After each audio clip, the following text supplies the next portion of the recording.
سوال ہے کہ مرد کے لیے گھر میں نماز ادا کرنا کیسا ہے؟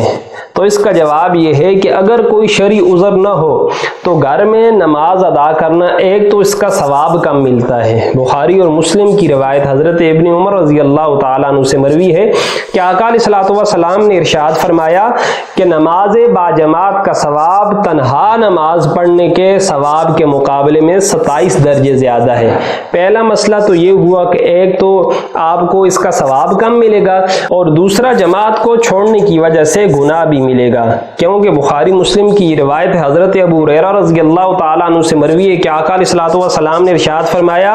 اس ذات کی قسم کہ جس کے قبضہ قدرت میں میری جان ہے، میرا دل یہ کرتا ہے کہ میں لوگوں کو لکڑیاں جمع کرنے کا کہوں، جب لکڑیاں جمع ہو جائیں تو پھر میں لوگوں کو حکم دوں کہ وہ اذان دیں، جب اذان دی جائے تو کسی کو اپنی جگہ پہ مقرر کروں بطور امام کہ وہ لوگوں کو جماعت کرائے، اور میں ان لوگوں کے گھروں کی طرف جاؤں کہ جو لوگ جماعت کے لیے اور نماز جماعت کے ساتھ پڑھنے کے لیے مسجد میں حاضر نہیں ہوتے، ان لوگوں کے گھروں کو جا کے میں آگ سے جلا دوں۔ تو اس لیے نماز باجماعت کا اہتمام کرنا یہ بہت زیادہ ضروری ہے۔ عاقل بالغ اور قادر شخص کے اوپر نماز باجماعت پڑھنا یہ واجب ہے،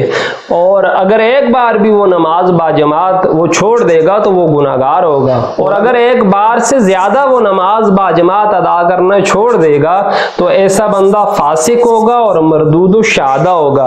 اور اس کے جو پڑوسی ہیں اگر وہ خاموش رہے اور انہوں نے اس شخص کو نماز باجماعت پڑھنے کی تاکید نہ کی تو وہ بھی اس کے ساتھ ساتھ اس کے جرم میں برابر کے شریک ہوں گے اور وہ بھی گناہگار ہوں گے۔